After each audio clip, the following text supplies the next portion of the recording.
Before we got started, I asked a few of you why you came, because I wanted to make sure that I was addressing the issues that you guys have burning in your minds. So I have a little bit of feedback, but I want to ask just one or two more others. What is it that why did you walk in here? We just want to set our family up, especially with all the special needs and variabilities, just figure out what that actually looks like in the long term, because it's more complex. It is very complex. Okay. Anything else? We already set a special needs trust for our daughter. Okay. So just, seeing what more information we might be able to find after having set one up. Okay. Got it. All right. And yes. Yeah, I think what I'm most interested in is just understanding the complexity of how to fund what. So similarly, special needs trust is there, but how do I think about a table account? How do I think about what I'm funding with the trust? Okay. Got it. All right. So the way that we're going to do this is we are going to give you a crash course in Estate Planning 101 because everything that we're going to talk about after that really kind of builds on it. So bear with me for those of you who have an estate plan. We're going to just take you back down to brass tacks as if none of you know anything about this. So the way that an estate plan works is this. We need to answer a number of questions. Question number one that we need to answer is, if you end up in a hospital, who makes financial decisions for you? So you're alive, you're, say, in a coma, you're in ICU, who's going to make sure that financial obligations are met? And I'm going to give the small disclaimer by saying we are 50 different countries, just commonly known as these United States. So whether you are from South Carolina, or you're from Texas, or you're from the state of Washington, the rules are going to be slightly different because we got 50 different countries and therefore 50 different legislatures with 50 different philosophies on how to do everything. That is very true, especially in estate planning, because estate planning is very state specific. We just happen to have a common scheme they will go across. So I'm going to try giving you as broad of a common scheme as possible and point out where, say, South Carolina may be different than anyone else. But I'm giving you that at this point because in most states, just because you are married does not mean that your spouse is able to handle your financial affairs if you are in the hospital. Because you are supposed to choose who you want that person to be. And most of us who are married would say, I wanted that to be my spouse. Great. Put it in writing, in a testamentary document, meet all of the legal formalities, or else the court will say it's as if you weren't even married. So I point that out because in one respect, we're going to have a conversation like on an airplane. If the air masks descend, first put on your own and then put on the one to the child next to you. So that is what a power of attorney answers, which is this. Who handles financial affairs if you cannot? And that's why we put the spouse first on this. The next question that we're going to answer is, if you're in the hospital and medical decisions need to be made, who handles making those medical decisions for you? Just like a power of attorney, just because you are married does not mean your spouse has the ability to make that. Which is, once again, put it in writing, meet all the testamentary requirements, usually means 2 witnesses and a notary, and it has to have some very specialized language. And then the court will say, great, you've told us who you want it to be. So once again, spouse, etc. Now, I'm going to point this out because the moment that someone turns 18 in the United States, they are now legally an adult. Remember that thing called the Vietnam War? That's why we have it at 18 now.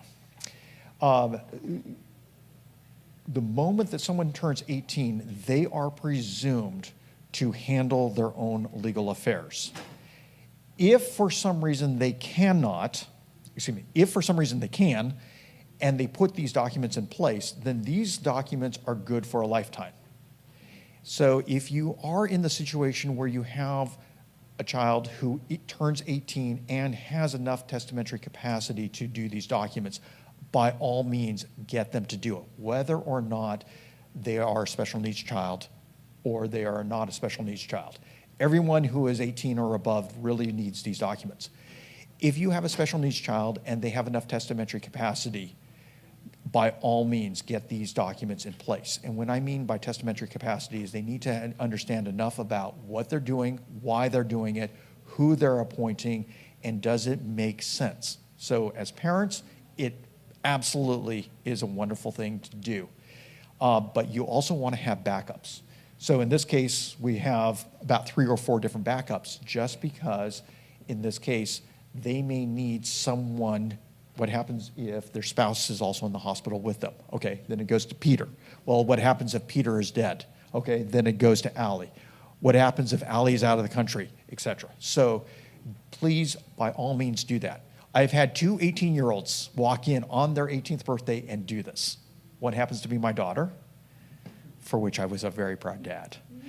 The other was a gentleman who was going off to college, and he realized that if he gotten in an accident on his way to college, no one could have made any medical decisions for him. He actually came back after college, and I hired him. So those are my 2.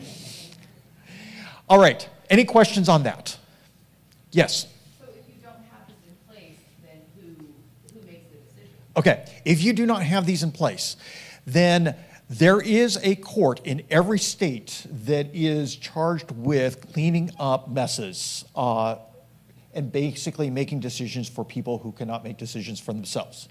In South Carolina, that is the probate court. In New England, it tends to be called the surrogates court.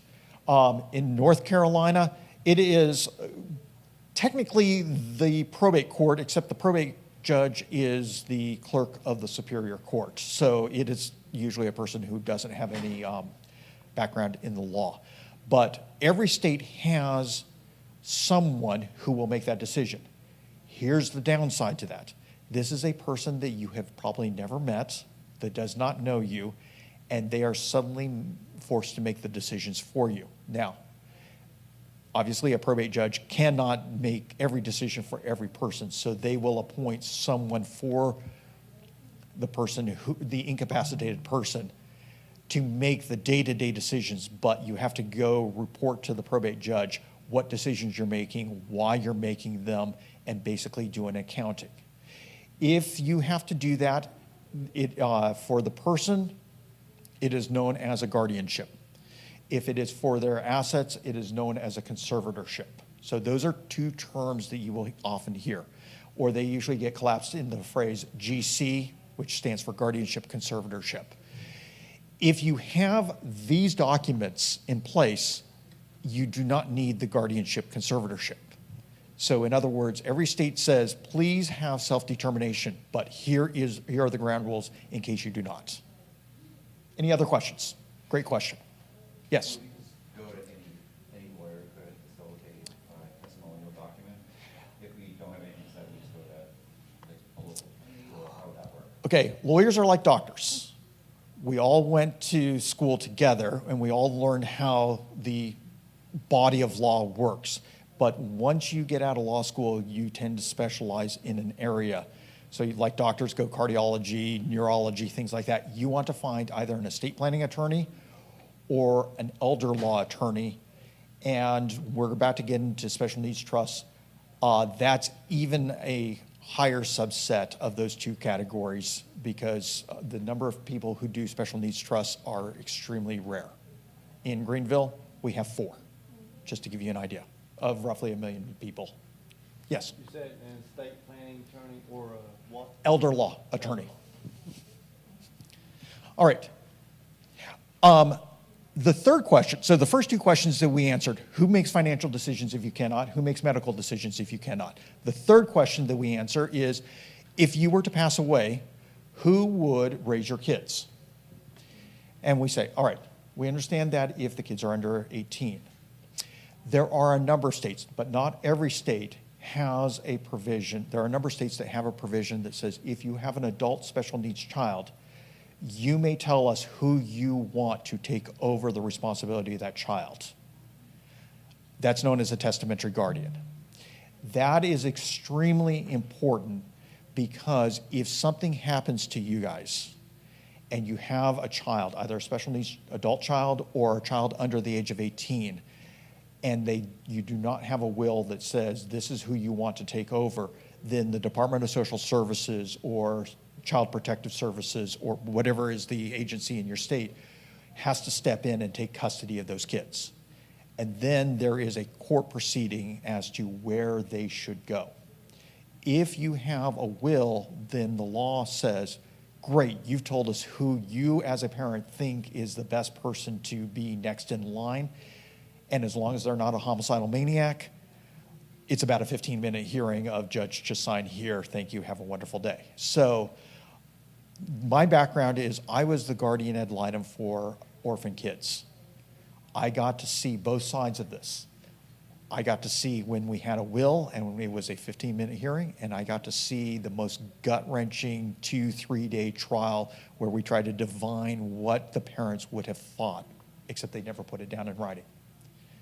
So, lesson to be learned. Okay, any questions on that?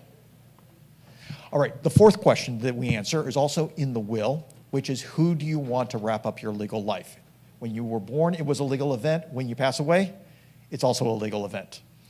And everyone has something that needs to be wrapped up in their legal life, even if it's as simple as, dear Uncle Sam, Chase is no longer going to be paying you taxes. Have a wonderful day.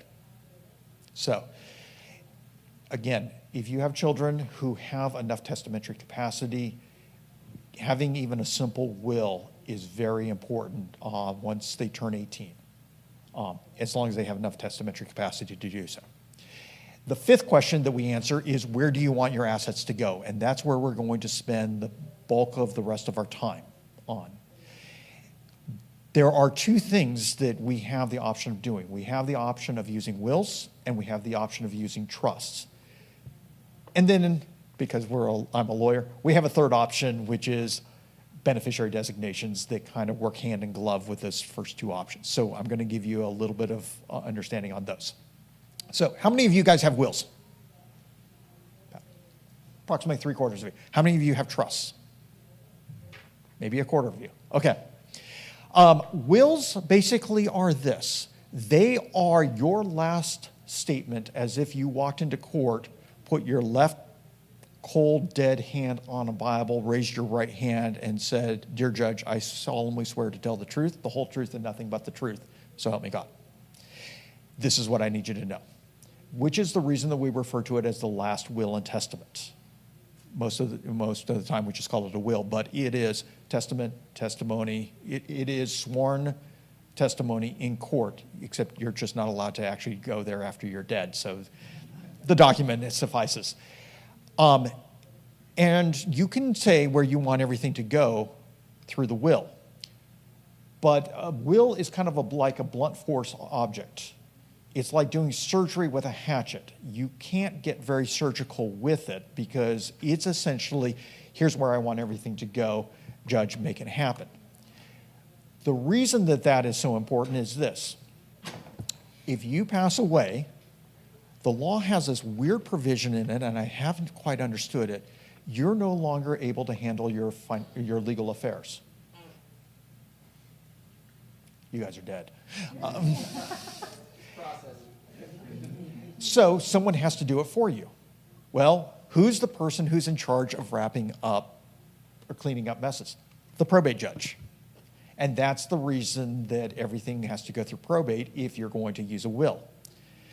You can avoid probate very simply by using a trust. And every state has a trust. In fact, every country that derives its laws from England has a trust. So we, of course, we're part of England. We have trusts.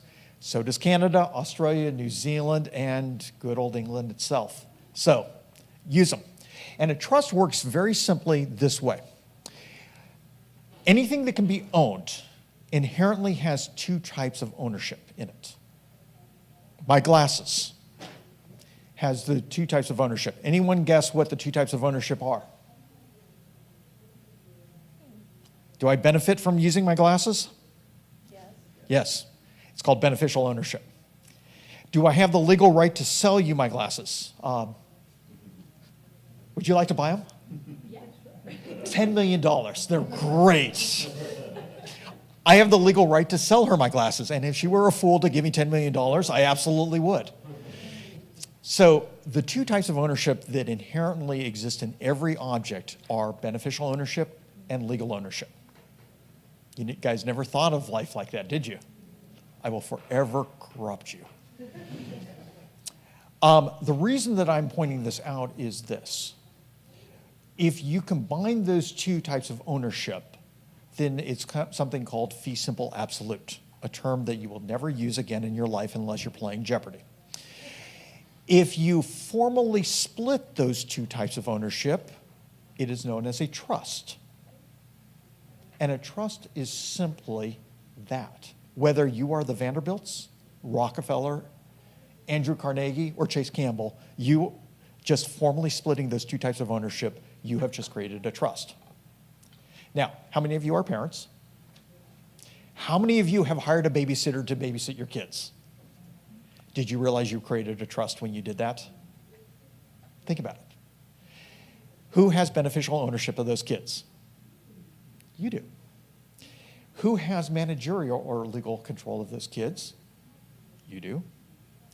But if you hire a babysitter, you have just handed over temporarily managerial control of those kids to make sure they don't kill each other, that they actually go to bed, they brush their teeth, they eat dinner, all of those things. You created a trust. You just never thought of it like that, did you? Because you just temporarily split the beneficial and legal ownership. But when you came home, the trustee, your babysitter, handed back that managerial control of the kids, and you went on your way. See, you guys are all lawyers. You just didn't realize it, did you? So that's all a trust is. But the reason that that is so important is once you understand that concept, then you can understand the concept of managerial control is separate and apart from beneficial control. And that's where the magic of why we're here today really happens. Because the managerial control is known as a trustee. The beneficial control or beneficial interest is known as a beneficiary. Lawyers are not very creative, are we? In this case, we created a living trust for Jane and John. And if you notice, they are both the trustees of their trust and the beneficiaries of their trust. So from a practical standpoint, as soon as we created the trust and we put, say, their house into the trust, they are still the owners of their house because they have both sides of control, both interests. But if Jane passes away, who is still the managerial interest of the house? John. Who's the beneficial interest in the house? John. So nothing really happens from a practical standpoint.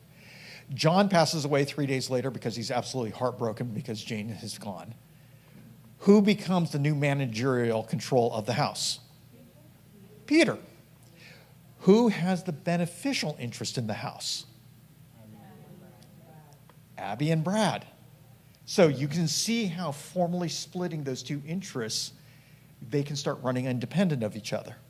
Now, the reason that I showed you this is the following.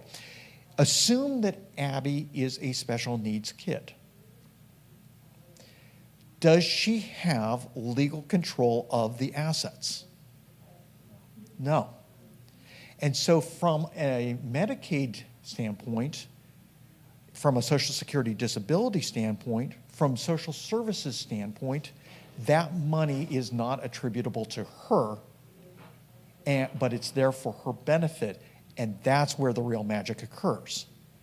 So what we would do for Abby is we would say it is for Abby's benefit, but it is there to supplement the special or the social services that she's receiving. And because it is not in her name, it doesn't count against her for Medicaid purposes. So you could, Luke, you got $10 million, right? He really likes this. You pass, I assume you two are married? Okay, both of them pass away. Luke leaves to Abby $10 million in trust. Now, it would need to have some very special language. It's called special needs trust language. But the fundamentals are right there. You leave Abby $10 million. She's on Medicaid. Is that $10 million now attributable to her for Medicaid purposes? No. You've been listening. Good. See where the magic occurs. Now, this is known as a third-party special needs trust. The reason that it is known as a third-party special needs trust is extremely important because Abby did not set up the trust herself. Abby did not ever own that money, even for a second. And therefore, Luke can leave it to her under whatever circumstances he wants. And upon Abby's passing, it can go to her children, to her brother, to St. Jude's Hospital, wherever you want it to go. Third-party special needs trusts are the golden ticket. Okay, I'm just keeping my eye on the time. If for a moment Luke left this to Abby and she said, oh crap, I have just been DQ'd from Medicaid, we could set up what's called a first-party special needs trust. We could do the magic of getting it out of her name for Medicaid purposes, but the biggest downside to a first-party special needs trust is this. When she passes away, it goes to the government to reimburse the government for all of the Medicaid that they ever paid out. So you never, ever want to leave it directly to your kids if they are special needs kids. You always wanted to leave it to your trust that has someone like Peter, Allie, or Bill to manage for them, and you want that special needs language in place. Make sense?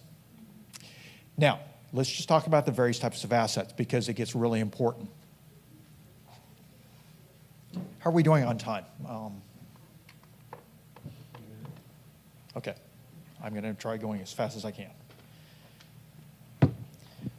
These are 13 different types of assets. They have 13 different type of legal characteristics. Think of them like 13 different people. At the end of the day, we all have 2 eyes, 1 nose, 1 mouth, but everything south of the neck looks very, very different, doesn't it? And that's very true among the assets because the various types of assets can be left to your kids in various different ways. Usually you want to point it to the trust or you want to put it into the trust because of the magic that we just talked about. However, if you have, say, life insurance and you name your kids and they are special needs kids as beneficiaries, you just DQ'd them because it became their money and then we would have to scramble to do a first-party special needs trust. So, like life insurance, point it to your living trust because then it's protected. Now, I give you that to say there is one category of assets that is very, very special, which is your retirement assets. Technically, the term is called qualified assets. Only CPAs use that term, or the Internal Revenue Service. Everyone else calls it a retirement asset. Those are 401ks, IRAs, Roths, if you happen to be a teacher, 403Bs. And pensions with a death benefit. Those are retirement assets. They cannot go into a living trust because they are pre-tax dollars. Basically, a retirement account works like this.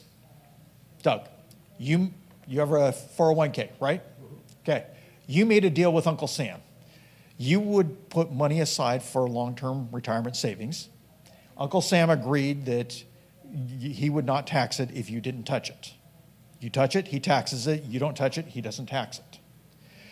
If you touch it and you're less than 59 and a half, Uncle Sam smacks your hand and then taxes it. It has to be individual to Doug. Doug may be married. He cannot give his 401k to his wife. It's just his. It's individual retirement account, IRA, okay? Now, if Doug passes away, he can leave it to his wife, and as long as she is not 23 and a half years his junior, she steps in his shoes. Any reason why? Take a guess, Chris. No idea. Anna Nicole Smith. He was 90, she was 20. The IRS was just salivating for him to die. And then he marries a 20-year-old. And she inherits it all. And the IRS went, crap. Oh, we're going to change the law. So there are two pegs. There's the 10-year rule, the 23-and-a-half-year rule. So as long as you're not marrying someone like Anna Nicole Smith, you're golden. Okay. If you leave it to anyone else, then the rules change because Doug's spouse steps into his shoes. Anyone else, the rules change. So you can't just leave it to your living trust, which is why we create something called a retirement trust. And I have one up there in purple. The retirement trust will keep it from inuring, that's a legal term, to your special needs kids. If you're interested in this, really talk to an estate planning attorney to understand how to do this since our time is limited. But the short version is you can let it grow for up to 10 years tax deferred. At the end of 10 years, you have to pay the taxes. Then you pour it back over to the green trust and the special needs trust provisions kick in. Don't make the mistake of leaving your retirement designation beneficiaries to your kids because you can disqualify them. Now, there are some saving graces if you accidentally do so because retirement accounts can qualify in some states as a non-countable asset for Medicaid purposes, but that's only about 8 states. We are 50 states. That means there's 42 that will gladly DQ your kids if you leave it to them. All right, any questions on any of that? Yes? So we have a 529 plan currently that, oh, thanks. Got a microphone. So we had a 529 plan that we set up before we had Maddie's diagnosis and things like that. And Yes. I'm thinking about all these things that are in her name potentially, and that's one of them. And it's a 529 plan. So is that, if something happened to me, it went to her now, she's on Medicaid, does that matter? Yes. Now, Medicaid rules are state by state. So what state are you in? Oh, I'm in Indiana. Okay. You'll need to find out if the 529 plan is considered a countable asset to her. If it is, then most of the time you can move a 529 plan from her benefit to another child's benefit. Okay. Or some states will allow you to use it for educational purposes, and if it's in payout status, then it will not count. But you need to find out what the rules are. The beautiful thing about 529 plans is they can sometimes be rejiggered into ABLE accounts, and ABLE accounts are not counted against it. Essentially, an ABLE account is this. Under age 26, it was patterned after the 529 plan. In fact, it's Internal Revenue Code 529-A. 529 plans. Sometimes you can rejigger them state by state on whether or not you can turn it into an ABLE account, and then the ABLE account does not count against them. Okay. Okay. Any other questions, real quick? Chris. If you have time, can you go a little more? Can you go a little bit into the financial benefits for the third-party special needs trust and the estate? Meaning, like, is it a tax? I mean, how would that work? Say we die. Okay. She had $10. $10. Chris dies with $10. He leaves it into his trust. As long as your estate tax exemption is below whatever Congress has set for the year that you die, Okay, no taxes. It's not below, so it's $100,000. Okay. Right now it's $13 million. Actually, it's $13.99 million. Yes. All right, let's get back. Okay. Now, but once, yeah. Does she get is there additional benefit for her, or is it part of your whole tax plan? Okay. Once you pass away, your trust becomes irrevocable. You're no longer allowed to change it once you die. Okay, at that point, it becomes a separate legal entity that has its own tax return for her. It's not necessarily inured to her taxes, but sometimes we want to shift some of the income to her for tax purposes because she's probably at a lower tax rate if she's not working. Okay, so it's a little bit like a balloon. You sometimes have to squeeze one end to get the other end to pop. Kind of operates the same as any Yes, exactly. Okay? Yes. What's the threshold for money starting to affect your eligibility for Medicaid? Is it $2,000 or something? In South Carolina and most states, it's $2,000 of countable assets. And the reason I give you that as countable assets is it is presumed that anything above $2,000 will disqualify you, but Congress has set certain categories that will not count against you. So, for instance, a person can have one car, and it does not count against them. A person can have a house, and it sort of counts against them, but in many respects, it doesn't. They're allowed to have a life insurance policy so that they can be buried. So you start looking at the various categories that don't count against them, but the general rule is $2,000, except if you can run it into one of the non-countable assets. Any others? I'm just being mindful of the time. I could go all afternoon if you guys want to stay here. Yes. So just to recap, so I'm looking at my retirement. So I would have to set up a trust first and then tell my retirement, whether it's, 403B or state retirement, that my beneficiary would go to the trust that I set up. Yes. Just make sure I'm understanding that correctly. So the first step is to make the trust, then go back and update your documentation and who your beneficiaries are. You can't point something to a trust if the trust does not exist. Yep, that makes So sense. you have to give birth to the trust. Now, for your retirement accounts, you point it to a retirement trust. Then the retirement trust eventually feeds back into the living trust. So it's actually two trusts that you have to set up. So I have twins. So with one trust for both kids? You can actually have, So one special need and one not? you can make a trust that has a special needs provision embedded into it for one child and not a special needs provision embedded into it for the second child. I have 3 kids. They are 3 very different individuals. I have 3 very different sub-trusts for those 3 kids. Gotcha. Thank you. All right, any final questions? Yes. Just kind of a little confused with what a living trust and a special needs trust Okay. is. A living trust is your trust. It's alive, it exists while you are alive. It is also known as a revocable trust, also known as a GLT or a grantor trust. Those are all, it's kind of like saying mother, mom, madre, all different names for the same thing. The special needs trust can either be inside that for your kids, or you can set up a standalone special needs trust. So what's the advantage? So that's my question then. So what would be the advantage of a standalone, which is what we have, special needs trust versus embedded into a living trust? If other people want to contribute to the special needs trust. Got So it. let's say my daughter is a special needs child. If my parents want to die and if my parents die and want to leave, is this being recorded? Okay. If my parents die and want to leave their assets to her benefit, then having a standalone special needs trust is very helpful because I don't have to have died first.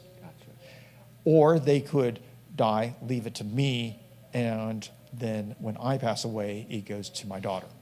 So it's really a question of family dynamics and where is it going to go. Got it. All right. No other question? Oh, one final question. So I have a special needs granddaughter who is 2, but you can easily predict that there'll be some expense. She's going to need some money for care in the future. So if I were to add money to the special needs trust, is there any advantage to that versus me funding some of her care, let's say in 10 years, Okay. assuming I'm alive in 10 years? What would be the advantage of funding the special needs trust now with me alive versus just planning to fund her needs when she needs them? Okay. That's actually more complex question than you actually probably anticipated, so I'm going to take about 2 minutes, if you guys are good with that, to explain it this way. You're allowed to fund a special needs trust one of two ways. Either it is an irrevocable special needs trust. In other words, once you set it up, it doesn't change.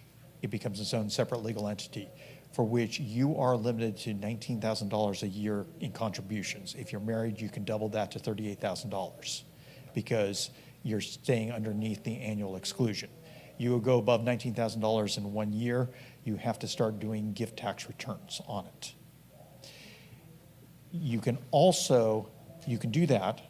You could also set it up as what's called a grantor living special needs trust, which is kind of an amalgamation between the two types of a living trust, but meant to be a special needs trust for her, in which case you could contribute an unlimited amount of money, but you could only pay out up to $19,000 a year for her benefit.